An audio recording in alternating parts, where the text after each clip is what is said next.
buhay o kabiguan, ng ligaya o lungkot. Kaya marapat lamang na tanggapin si Jesus bilang tagapagligtas at Panginoon. At matapos yun ay panariwain ang katapatan at paglapit sa Kanya bawat araw o day by day. Ang day by day ay naglalayong umalalay sa pang-araw-araw na pamumuhay. Narito po si Kuya Ed Lapis sa mensaheng pinamagatang 10 Steps to a Good Life.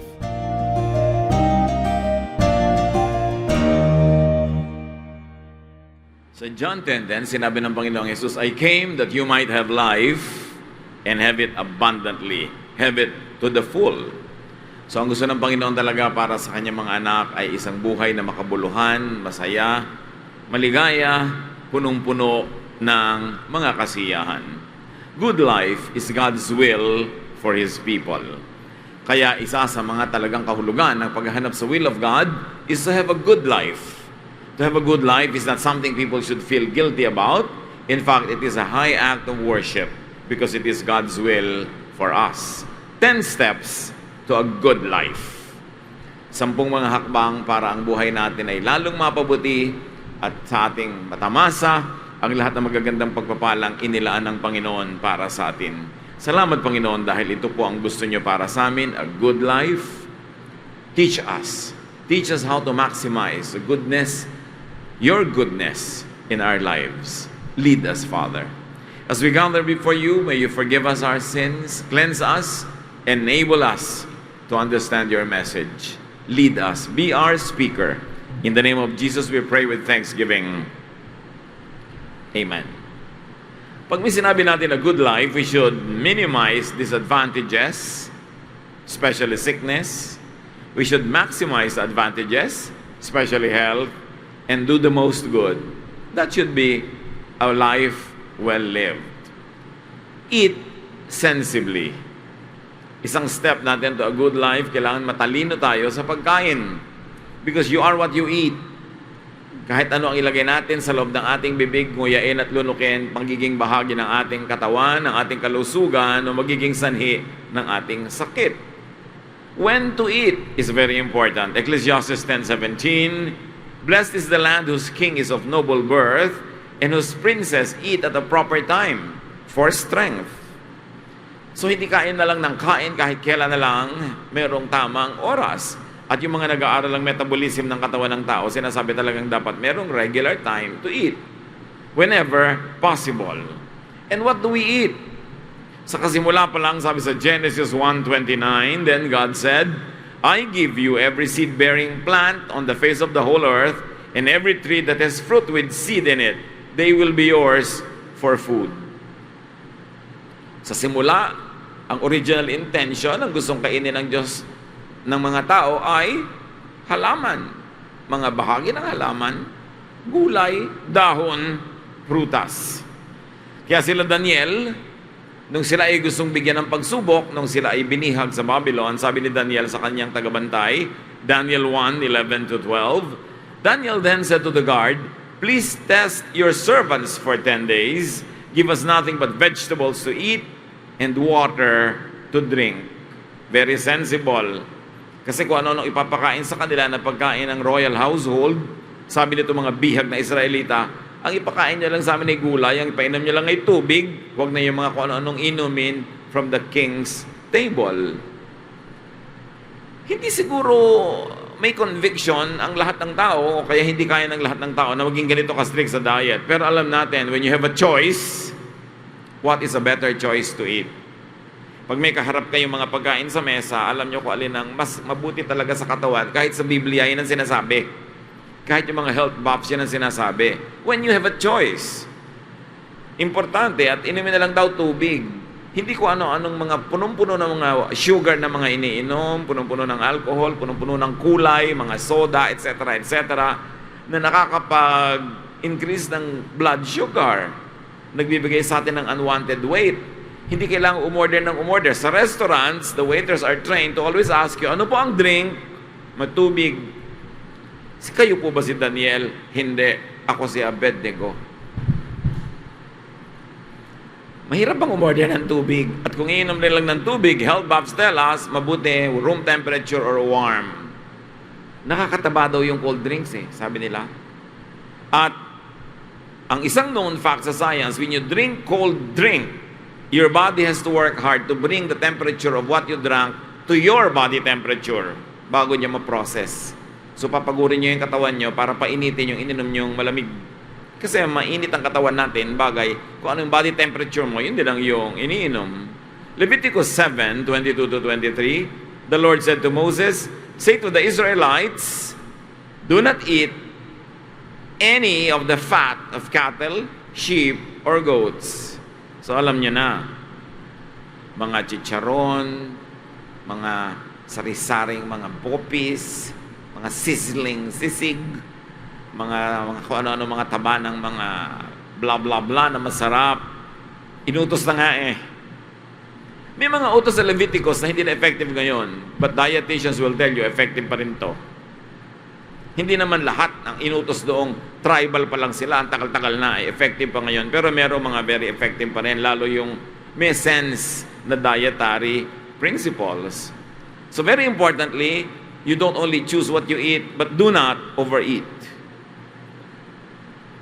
Proverbs 23:2, put a knife to your throat if you are given to gluttony. Bantayan daw, at kung mahilig ka talagang sobrang mag-overeat, bantayan mong mabuti ang iyong lalamunan. Another step to a good life is sleep sufficiently. Kailangan ng tao natutulog ng tama at sa tamang oras. Nakakalungkot lang maraming trabaho ngayon, hindi makakatulog yung mga nagtatrabaho na yon sa tamang oras. Ewan ko kung ano ipapayo natin, how to make up for that. Siguro dapat goal mo lang, pang emergency mo lang yung trabaho na yon at maghahanap ka ng iba. Pag binigyan ka na ng pagkakataon, lumipat ka sa mas tamang oras ang pagtulog. Ano ang kondisyon dapat ng pagtulog? Psalm 4:8, in peace I will lie down and sleep. For you alone, Lord, make me dwell in safety. In other words, sikaping maging tiwasay para mataas ang quality ng sleep. Hindi yung nag-iisip ka ng mga negative things, mapapaginipan mo pa. Manonood ka pa ng mga horror bago ka matulog. Again, magiging bangungot. O ang dami-dami mong iniisip na problema, mga inis, galit. Anong klase ng quality of your sleep? At pinagsisikapan, mga kapatid, na maging tiwasay, tahimik at payapa, ipinaglalaban yan. Kasi pag nagpadala tayo sa natural tendencies natin, maliligalig tayo, magugulumihanan. At mahalaga ang tao nagtatrabaho para mapagod at pag nahiga, tulog. Yung iba naman kasi, hindi makatulog. Ba't ka ba hindi makatulog? Lagi kaya tang nakahiga, kaya hindi ka na makatulog Sumobra na. Ecclesiastes 5:12, the sleep of a laborer is sweet, whether they eat little or much. But as for the rich, their abundance permits them no sleep. Siyempre, exaggerated tong point na to. May mga rich din naman na masarap matulog. Ang ibig sabihin lang, pag dumadami ang iyong alalahanin, dumadami ang iyong mga negosyo, dumadami ang iyong mga pinagkakaabalahan, mas mahirap matulog ng payapa. Kaya, sikapin na ang hawakan mo lang sa buhay ay yung kaya mong itulog. Pag hindi ka na makatulog sa dami ng mga negosyo, sa dami ng mga iniisip, sa dami ng exciting prospects, sobra na yun, magbawas ka na dahil ang naapektuhan na ang iyong sleep. To sleep peacefully is to sleep without cares. Kaya dapat pagod. Sleep early. Kailangan na matutulog ang tao na maaga hanggat pwede. Sinasabi ng mga health advocates, it's best to sleep before or by 10 p.m. No? Kasi meron daw mga body organs tayo na nakakapahinga lang pagka maagang natutulog ang tao.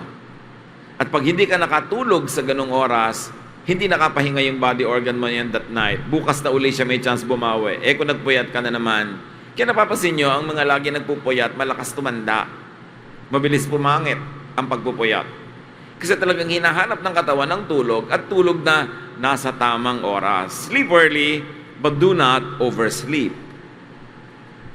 Pagka lagi kang tulog ng tulog, lagi ka rin aantukin. Cyclical.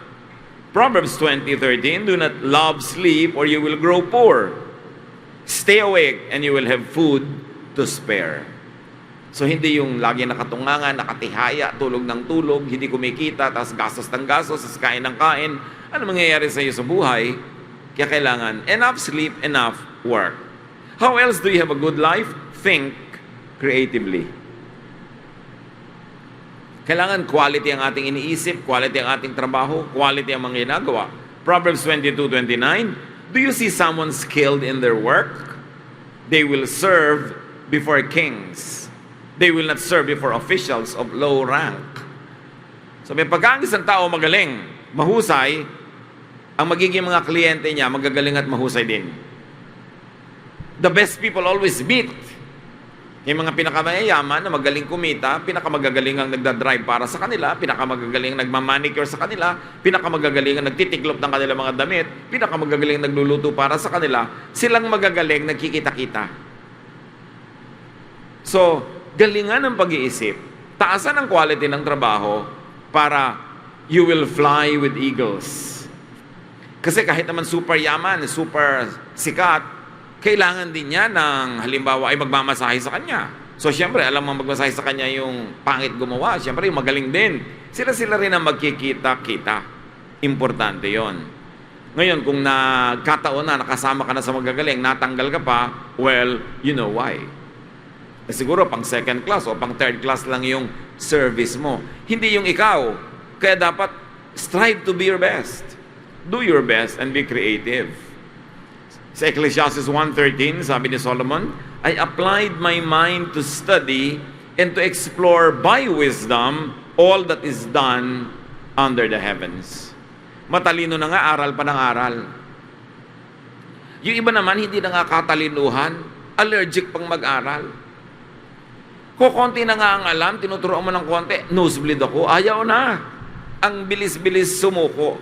Kaya hindi nadadagdagan ng alam, hindi tumataas ang quality ng trabaho, tapos magtataka, hindi siya umaasenso sa buhay. Be creative, but do not overthink. Huwag din namang sobrang mag-isip. Do not overthink. Yung iba sobrang mag-isip, wala nang kapayapaan sa buhay. Never overthink. Have your rest for your mind. Sabi ng Philippians 4:6, do not be anxious about anything.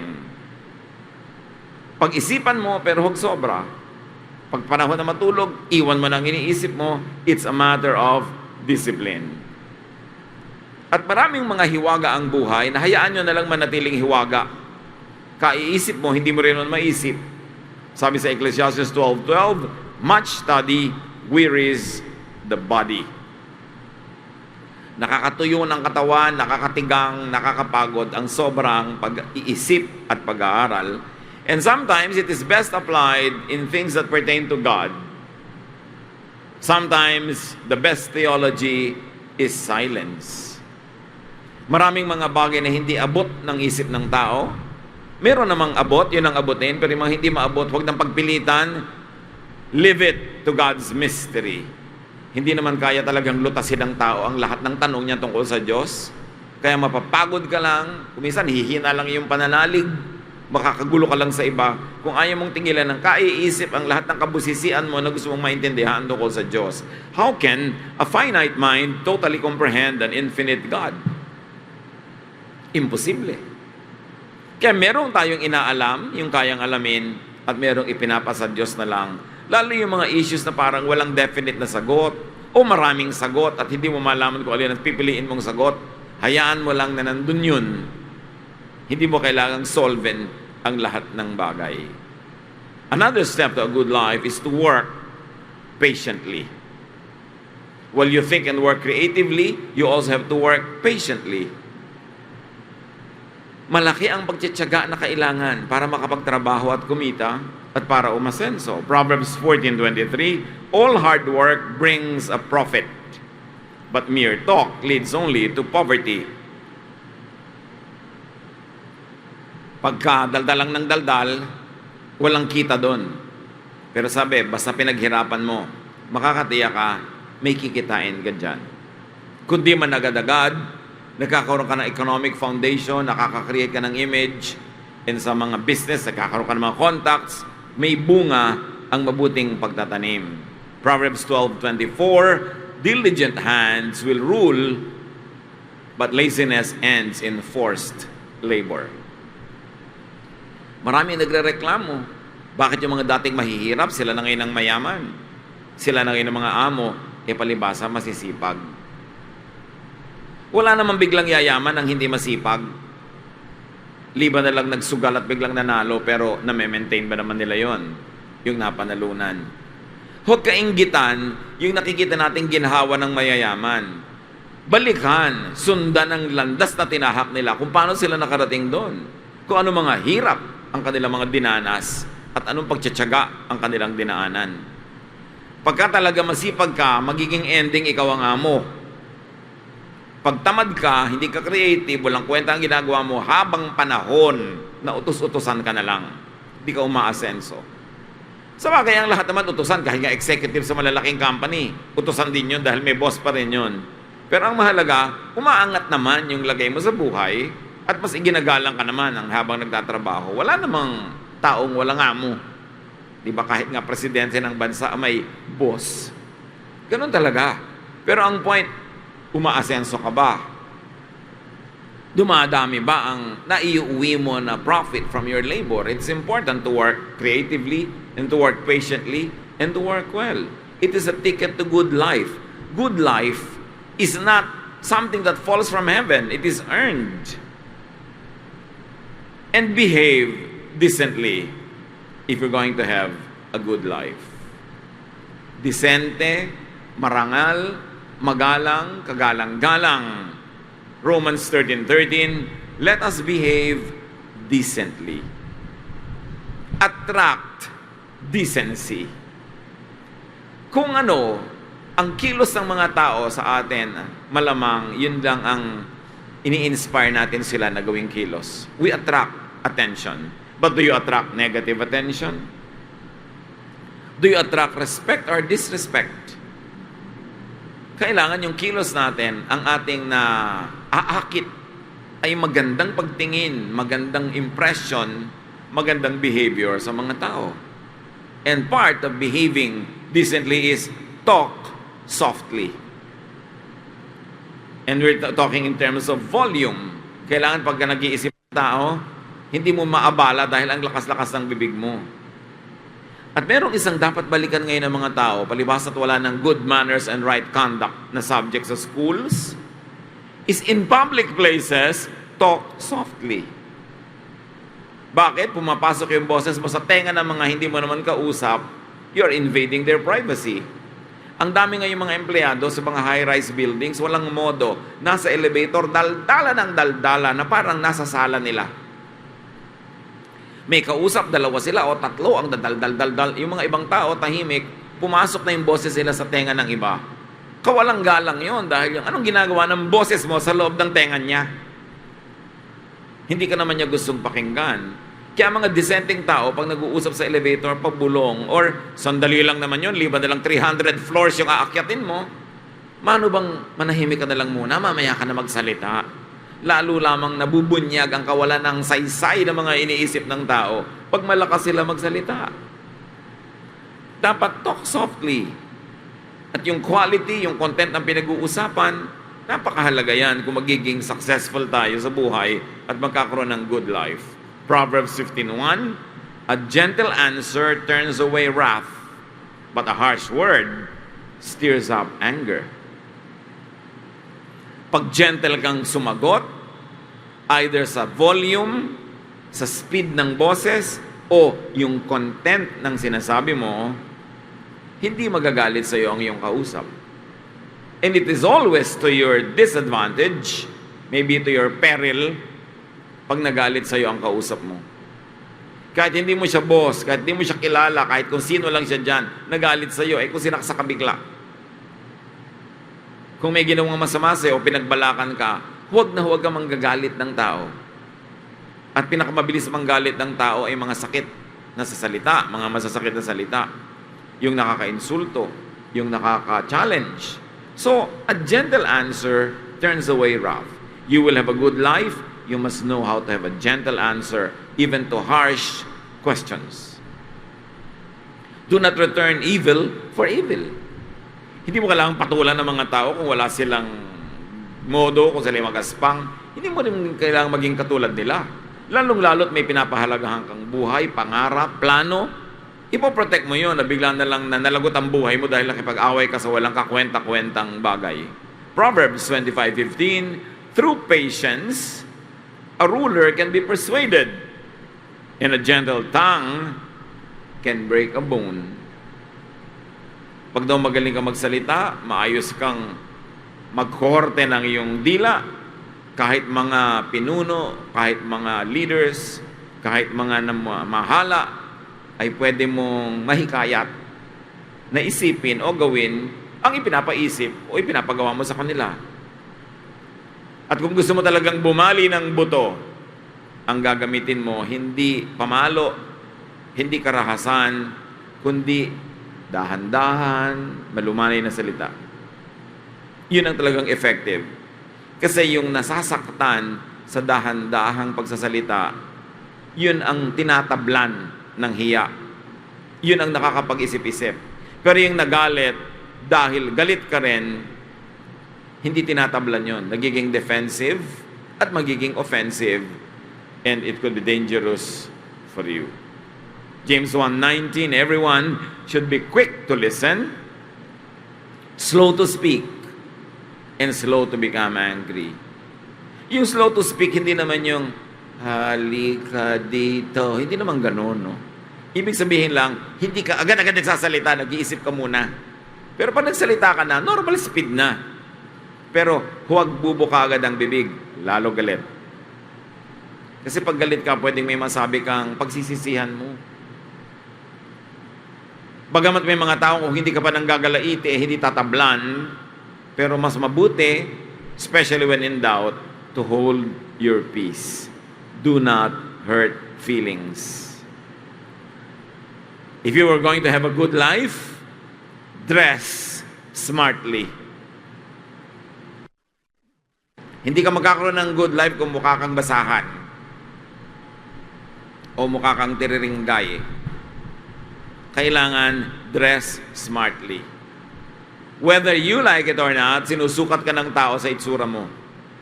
So huwag kang tamad na mag-ayos. Sabi sa Ecclesiastes 9:8, dress up, comb your hair, and look your best. Lalong-lalo ka kung iniwan ka ng asawa mo, tapos nangangayayat ka pa, mukha kang bangkay, yung damit mo, ang dumi-dumi na, hindi natatabla ng apoy, lalo kang iiwan. Pag nakita ka, sabihin, ay, talagang dapat nga palang iniwan ito. Pero kung ang ganda-ganda mo, magdadalawang isip na naman yan, pag hinayangan ka man lang. Sabi ng iba, looking good is the best revenge. Kung may umapi sa'yo noon, di magpaganda ka, kaysa magmukmuk ka sa iyong sariling mga kadiliman. You are measured by your looks, whether or not you agree with that. That is the way of the world. Kaya si Solomon na matalino, sabi niya, dress up, comb your hair, and look your best. At ang pinakamatalinong babae na binanggit sa Bible, the lady of Proverbs 31, verses 21 and 22, when it snows, she has no fear for her household. For all of them are clothed in scarlet. She is clothed in fine linen and purple.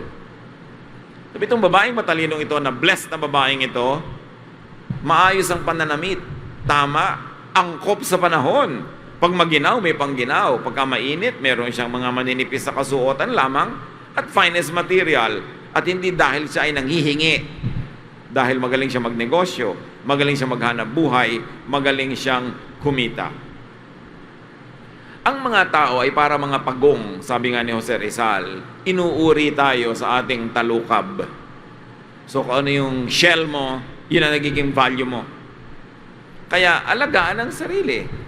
Hindi mo naman kailangan maging mayaman para magpaganda. Kung ang hirap-hirap mo na nga, mukha ka pang mahirap, di lalo ka ng mukhang kawawa. Sino pa magtitiwala at kukuha sa'yo? Kaya mahalaga to look good. Hindi para magyabang, because God is God of beauty. At nilikha ka ng Diyos na maganda. Ang mga damo nga na tinatapakan, ang gaganda. Ang mga halaman nga magaganda. Tapos ikaw na tao, crowning glory of God's creation, hindi nagsisikap, nagandahan ang itsura. It's important. Another step to good life is to earn honestly. Kailangan ng tao kumikita ng matapat at malinis. Liban na lang ikay sobrang bata pa o sobrang tanda na o sobrang may sakit, dapat ang tao kumikita. Dapat kinikita mo ang iyong ginagastos. Hindi mo iniaasa sa iba.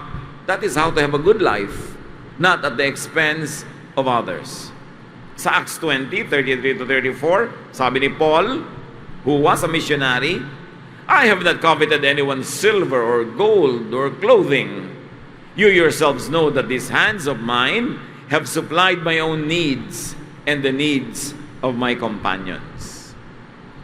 Bagamat ang mga lingkod ng Diyos ay entitled to the support of the people that they serve, sabi ni Pablo, bagamat entitled ako dyan, nagtrabaho pa rin ako. Pinaghirapan ko pa rin at kinikita ang ginagastos ko at ng aking mga kasamahan. Siya na nga na entitled na sa support ng mga tao, nagtatrabaho pa. Ano pa yung iba? Proverbs 13:11, dishonest money dwindles away, but whoever gathers money little by little makes it grow.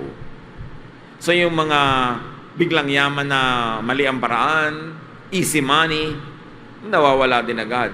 Sabi, pero pag pinaghihirapan mo, buong ayos mong ipinupundar ang iyong kabuhayan, magtatagal yon. Kasi yung pinaghihirapang income, minamahal, pinagmamalasakitan. Pero yung easy money, tinatapon din ng ganun-ganun lang. Kasi napakadali namang kitain. Very importantly, earn more than you need. Dapat ang tao kumikita para sa kanyang pangangailangan. Again, liban na lang kung sobrang bata pa, sobrang matanda na, sobrang may sakit, or inaalat lang sa mga panakanakang panahon. Kahit naman magaling ka, kung minsan wala kang kita, minsan ang negosyo mo hindi nagkiklik, aasa ka sa iba, pero paminsan-minsan, hindi yung habang panahon ka nakadagan sa iyong kapwa. But it's not only just earning, but you should earn more than you need. Goal ng tao dapat na makadiyos, hindi lang kumita, kundi kumita ng higit sa kanyang pangangailangan para siya may sobra at maibigay niya sa mga hindi kumikita dahil sobrang bata, sobrang matanda, sobrang may sakit, o sobrang inaalat. Ephesians 4:28, anyone who has been stealing must steal no longer, but must work, doing something useful with their own hands, that they may have something to share with those in need. Goal ng mga anak ng Diyos na kumita ng higit-higit sa kanyang kailangan para meron siyang sobra na pwedeng maipangtulong sa iba. Maibigay sa mga dapat at kailangang tulungan. Kakambal niyan, if you're going to have a good life, spend wisely. Kailangan matalino ang tao sa paggastos. Hindi bulagsak. Isaiah 55:2, why spend money on what is not bread, and your labor on what does not satisfy? Natatandaan ko yung lola ko nung bata pa ako, minsan nasa isa kaming public place, tapos may nagtitinda sa kanya ng bubble gum. Lola, bubble gum. Sabi ng lola ko, bakit? Nakakabusog ba yan? It says a lot. Kasi sabi ng Isaiah 55:2, why spend money on what is not bread? In other words, why spend money on what cannot give your nutritional needs? Pero ang dami-daming ginagastos ng tao sa junk food na bukod sa hindi na nga nakakabuti, nakakasama pa. Kailangan, pag may ginagastosan ka, sulit. Meron talagang value na binibigay sa buhay mo. Proverbs 21:20, the wise store up choice food and olive oil, but fools gulp their own. So, wise ang pag-spend ng mga wise na tao. Yung dahan-dahan lang nilang ginagamit ang kanilang mga isusupply, hindi bigla-biglaan, one day millionaire, tapos bukas wala na naman, pulubin na naman. But they buy the best, although hindi nila inaaksaya. At may hiwaga pa ang spending wisely. Proverbs 11:24. One person gives freely, yet gains even more. Another withholds unduly, but comes to poverty. Siyasatin niyo ang verse na ito. Meron daw mga tao na napakaluwag magbigay, magpamigay, pero walang tigil ng balik sa kanya ang pagpapala at pasok ng pasok ang pagpapala sa kanyang buhay. Ibig sabihin, ang kanyang pagbibigay at pamimigay, ikinalulugod ng Diyos. Kaya pinapalitan, binibigyan siya ng marami para marami pa siyang maipamigay. Pero sabi, another person withholds unduly, but comes to poverty. Meron naman sobrang wais. Laging dapat siya ay lamang. Sobrang sweetik. Gusto niya lahat ng transaction, siya yung winner. Kailangan pag bumibili siya sa'yo, wala ka nang tubuin. Mapabagsak niya yung presyo. Kailangan pag ginahire ka niya na magtrabaho, ang liit-liit ng bayad sa'yo at ang dami-dami mong gagawin. Yung napakakuripot niya, ang sikip ng paglabas sa kanya ng pera, akala niya dahil doon mananatili sa kanya yung marami, pero sabi, no. Maraming kanyang tao dahil hindi ikinalulugod ng Diyos ang paraan nila ng pagmemenos sa kapwa, ng hindi pagbibigay ng tamang dapat ibigay sa kapwa, sa kanilang katinoan, naghihirap din sila. Sabihin ng mga kabalintunaan ng buhay, these are the ironies of life. Somebody could be so generous in giving and yet keeps on amassing great wealth because God is pleased. And somebody could be so wais, ang ending niya, wala rin. Kasi hindi nakakalugod sa Diyos ang sobra niyang panglalamang sa kapwa at kakuriputan. And another step to a good life, 10 lang naman yung pag-uusapan natin ngayon, marami pang iba, save regularly and proportionately. Kailangan ng tao mag-impok. Kailangan mag-ipon ayon sa kanyang kinikita.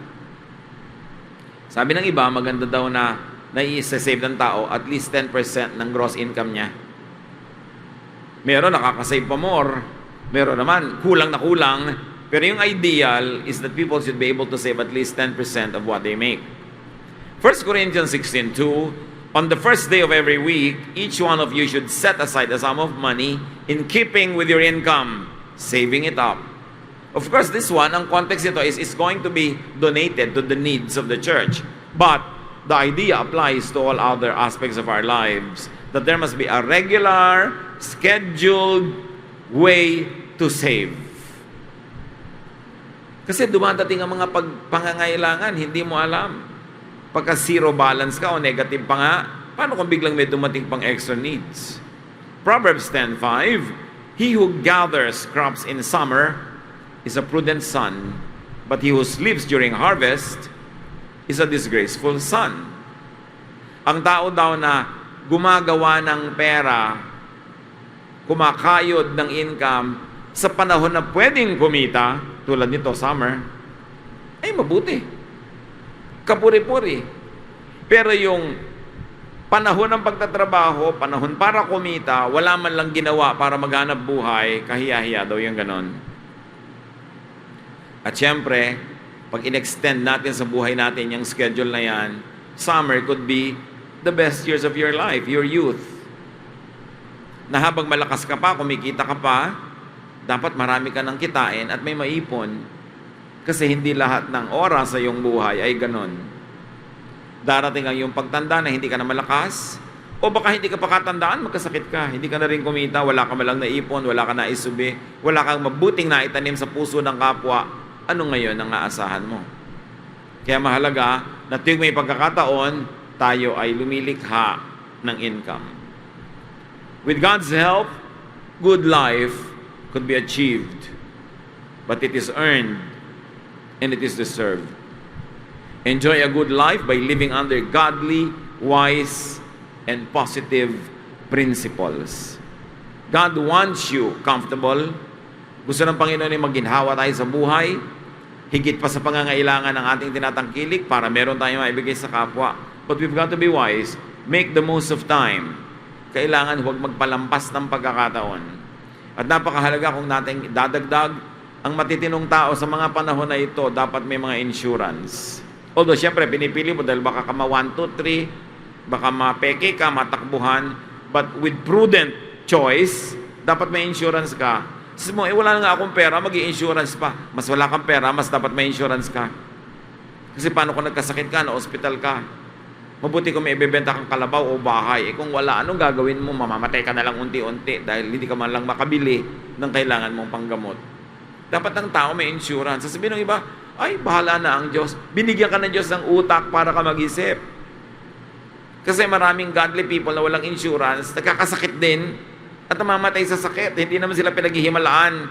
Kailangan mag-isip ka. At yun ang himala na yung utak na binigay sa ng Diyos, ginamit mo para sa panahon na pwede kang magsikhay, pwede kang kumuha ng insurance, kinukuha mo na para pag dumating ang panahon na kailangan mo, meron. But remember, kailangan matalino ka sa pagpili kasi maraming fly-by-night. Hindi pala mapagkakatiwalaan. But when there are rats in the ship, don't sink the ship. Just kill the rats. So kung may mga fake, mag-isip ka lang, pero hindi ibig sabihin, baliwala na yung buong industriya na yon. It's important. At ang insurance din natin are hearts of people who love us. People that we help in times when we can help. Sino nakakapagsabi kung darating ang panahon, ikaw naman ang mga ngailangan? Huwag kang laging wise. Walang may in love sa'yo. Walang magmamahal sa'yo. Lalo kung alam na alam nila na winawisan mo sila. Naghihintay lang sila ng pagkakataon na mabilat-bilatan ka dahil ikaw ay, ginantihan ka ng buhay. Importante, mabait tayo, generous, wise, nagsisave. And when you look good, you earn more.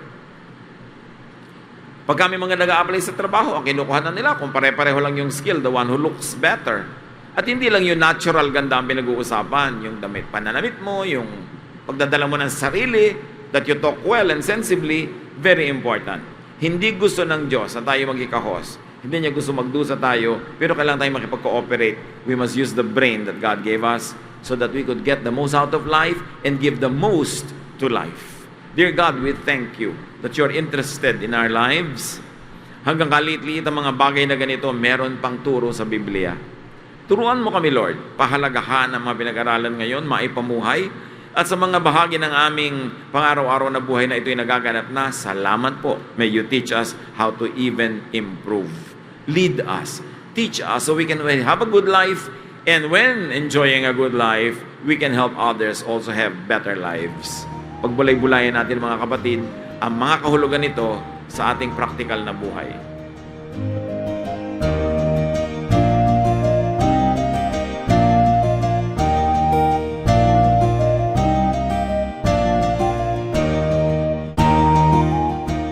Ang katatapos pong mensahe ni Kuya Ed Lapis ay pinamagatang 10 Steps to a Good Life.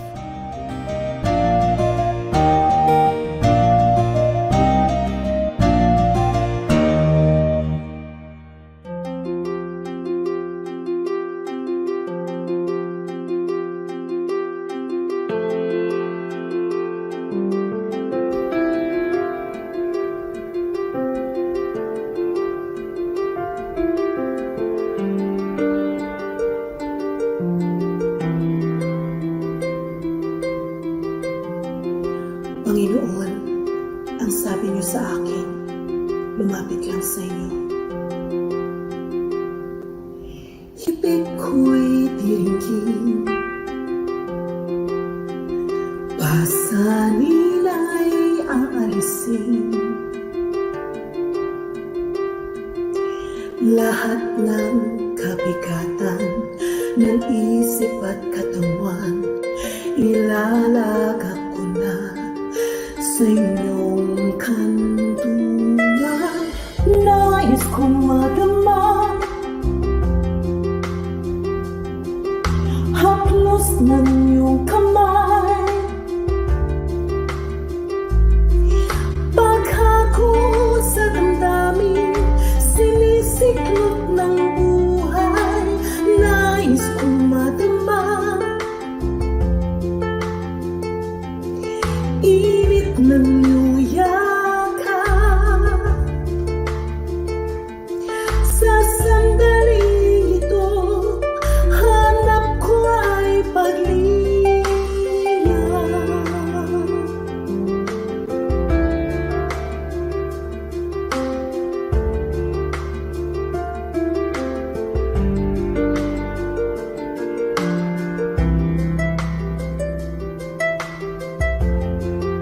Panginoon, tinatanggap ko po ang inyong paanyaya.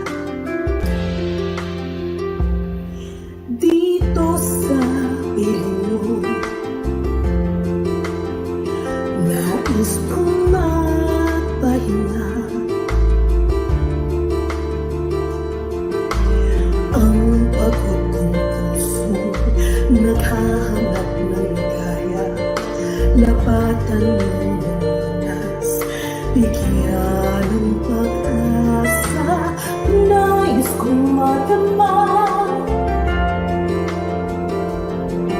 haplos ng iyong kamay. Paghakot sa damdamin, sinisiklot ng buhay. Nais kong madama, init ng iyong yakap. Sa sandaling ito, hanap ko ay paglinga.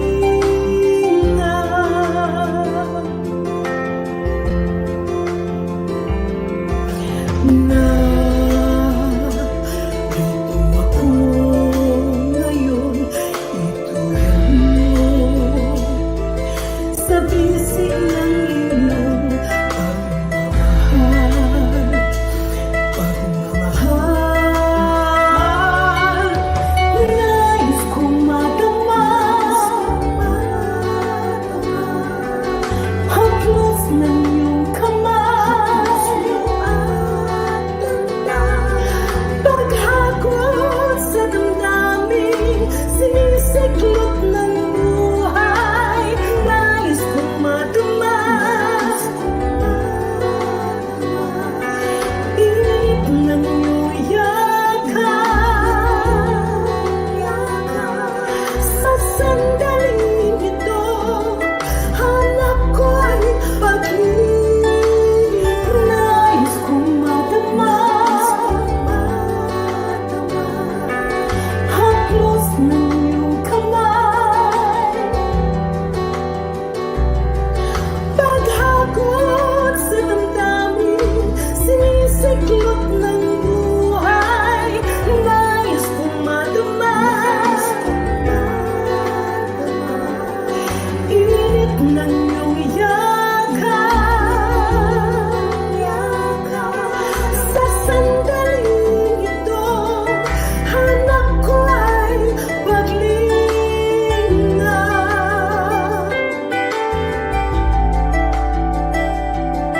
Sa sandaling ito, hanap ko ay paglinga.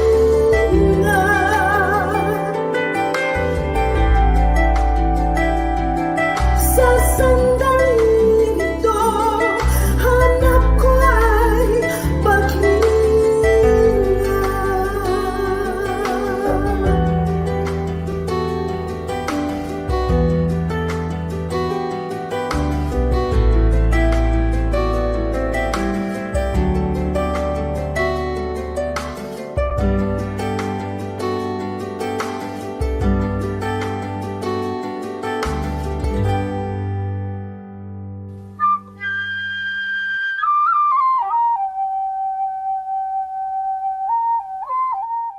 Napakasarap pong pag-usapan at itampok ang mga hiyas ng ating bayan, at ngayon po ang ating itatampok na hiyas ay isang kasabihan.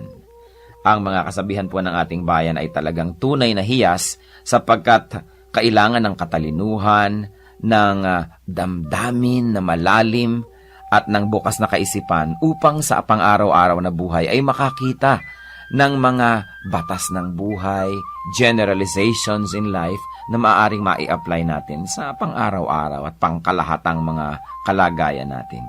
Ang atin pong mga magulang, ang ating mga ninuno ay nakapag-ipon ng mayamang koleksyon ng mga kasabihan. Kasabihan na nagmula sa pang-araw-araw at tunay na mga karanasan. Mga karanasan na nilinis, sinubok at dinalisay ng panahon. At ang atin po ngayong hiyas na itatampok ay ang kasabihan na kahoy na babad sa tubig, sa apoy huwag ilapit. pag nadarang at nag-init, sa pilitang magdirikit. Yan po ay galing sa koleksyon ni Thelma Quintanar at mga kasama sa UP Cultural Dictionary for Filipinos. At kahit naman hindi natin tumabasa doon, ito'y nadidinig natin sa matatanda. Ang maganda nga lamang po ay patuloy natin itong marinig at bigkasin at iparinig sa mga bata, sa mga darating pang henerasyon. Pag ang atin pong mga kasabihan ay hindi na natin naipasa sa darating na saling lahi, yan po'y mamamatay na lamang. Mawawala na ng paggamit na pang-araw-araw, at kapag nawala yon, lugi po tayo. Napakalaking bahagi ng karunungan ng ating collective experience as a nation ang mawawala kapag ating tinalikuran at hindi ginamit ang mga kasabihan. Alam niyo naman po, maraming mga kabataan pag nakakarinig niyan, nakokornihan, but it only shows us kung gaano kagrabe ang miseducation at brain damage na nangyayari sa ating bayan. Dahil ang lahat ng mga tama at magaganda at mga dakila ay nakokornihan ang mga young people. At ang kanilang dinadakila ay mga artista, mga singers na wala namang maiturong mabuti. Ang atin pong kasabihan, kahoy na babad sa tubig, sa apoy huwag ilapit. Pag nadarang at nag-init, sa pilitang magdirikit. Ano po ang mga maari nating mahalaw na mga katuruan dyan? Una, walang taong hindi pwedeng matukso. Hindi mo pwedeng sabing, yung taong yan matibay, pwedeng iharap talaga yan sa tukso. O yan, naku, laki sa Sunday school. O laki yan sa Biblia, laki yan sa simbahan. Matibay yan. Maging ang pinakamatuwid na tao ay susuko at matatalo ng tukso kung ito ay laging haharap sa tukso at bababad sa tukso. Napakaganda po nung metaphor na ginamit. Babad nga naman sa tubig ang kahoy at basang-basa. Pero kung lagi niyong ilalapit sa apoy at tatagalan niyo ng paglapit doon, yan ay matutuyo, madadarang at magdirikit, mag-aapoy din yan.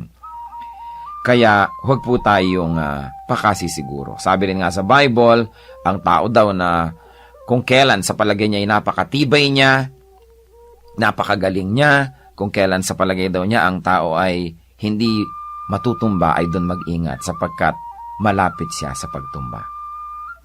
Napakahusay po ng pag-observe ng ating mga ninuno sa tunay na buhay at sa kalakaran ng buhay upang masabi na kahoy na babad sa tubig, sa apoy huwag ilapit.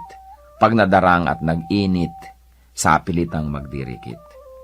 Huwag po natin na i-overestimate ang kakayahan ng kapwa natin na manindigan laban sa tukso.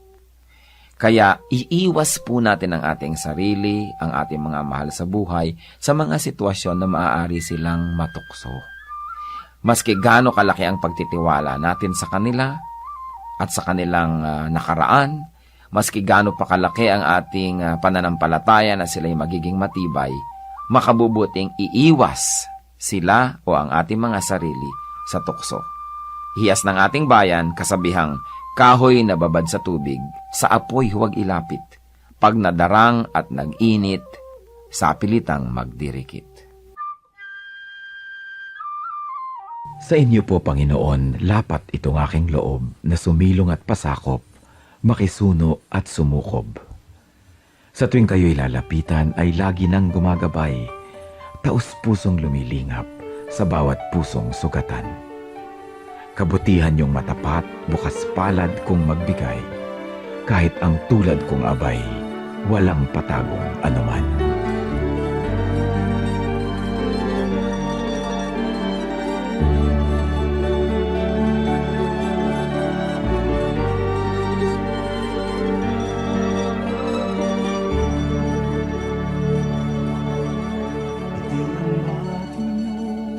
Sa pagsikat ng araw, maging sa karilagan ng takip siling, at sa kandili nyo ako'y hindi maliligaw. Datnan man ang unos sa lalim ng dilim. Sisikapin kong bilangin ang mga bituin, isa-isahin ko man bato sa buhay.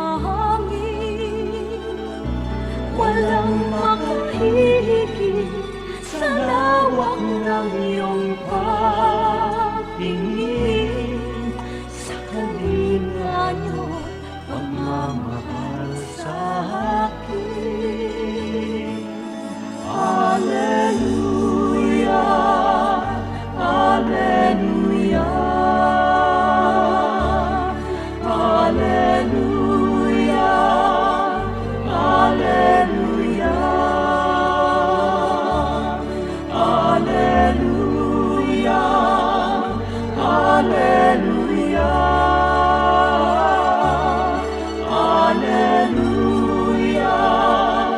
Hallelujah,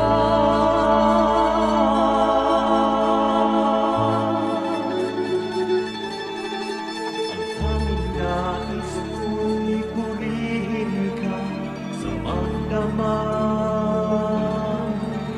Makasama ka maging sa aking hatid. Ako'y nagagalak sa kaligtasan niyo't habag. Pagkapaglapit ko, ngiti ang iyong bati. Hallelujah, Hallelujah,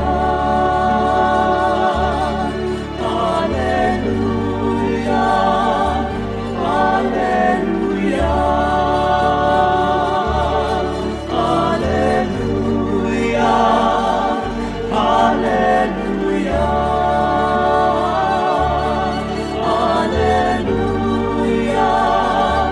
Hallelujah, ngiti ang iyong bahagi sa bawat sandali. Kayo'y hindi nagsasawa. Ako'y dinilisan, di niyo hinayaan. Kayo ang laging kasama. Ngiti ang iyong bati sa bawat sandali. Kayo'y hindi nagsasawa. Ako'y dinilisan, di niyo hinayaan. Kayo ang laging kasama. Hallelujah, Hallelujah, Hallelujah,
Bakit mahilig sumutsot ang Pilipino?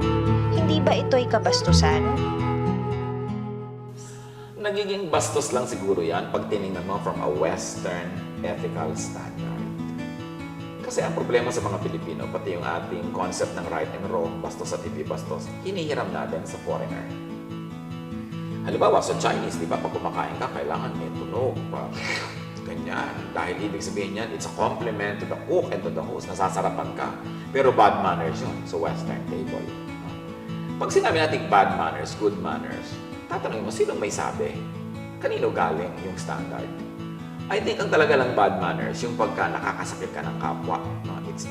You're causing inconvenience, o kaya pain, o kaya loss to another person. If not, it should not be labeled as wrong or as bad because every culture has its own standard. Ngayon, kung tradisyon nating sumusuwit at sa ating local na pananaw, ang mga lolo, lola natin, hindi siguro nababastasan kung may sumusuwit, it should not be counted as bastos.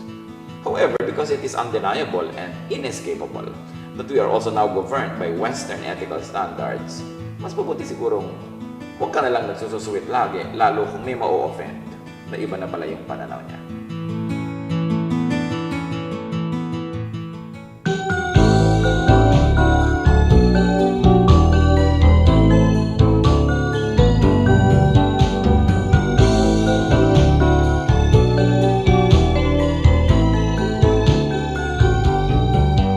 Bigyan mo ako ng pusong laging may awit, hindi nagagalit.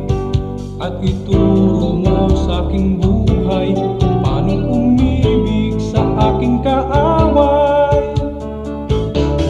Kahinahunan, kahinahunan, kahinahunan yung ibigay.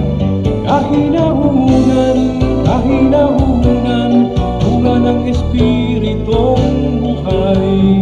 Kahinahunan, kahinahunan, kahinahunan yung ibigay. Kahinahunan, kahinahunan, bunga ng espiritong buhay. Bigyan mo ako ng pusong napaaawat, nagpapatawad, upang di ako mapaaway. Hinahon ng puso'y aking kaagapay. Kahinahunan, kahinahunan, kahinahunan yung ibigay. Kahinahunan, kahinahunan, bunga ng espiritong buhay. Kahinahunan, kahinahunan, kahinahunan yung ibigay. Kahinahunan, kahinahunan, bunga ng espiritong buhay. Kahinahunan, kahinahunan,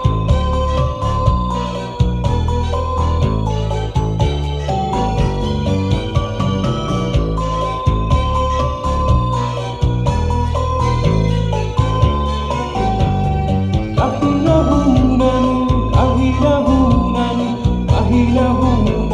yung ibigay. Kahinahunan, kahinahunan, bunga ng espiritong buhay. Kahinahunan, kahinahunan, kahinahunan yung ibigay. Kahinahunan, kahinahunan, bunga ng espiritong buhay. Kahinahunan, kahinahunan, kahinahunan yung ibigay. Kahinahunan, kahinahunan, bunga ng espiritong buhay. Bunga ng espiritong buhay. Bunga ng espiritong buhay.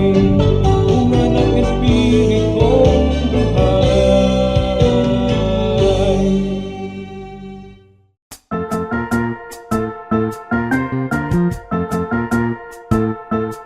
Oras na po para pansamantalang magpaalam ang programang Day by Day. Tayo po'y magsama-sama tuwing ika-6 hanggang ika-7 ng umaga, araw-araw. Magandang umaga po at mabuhay ang Panginoong Hesus!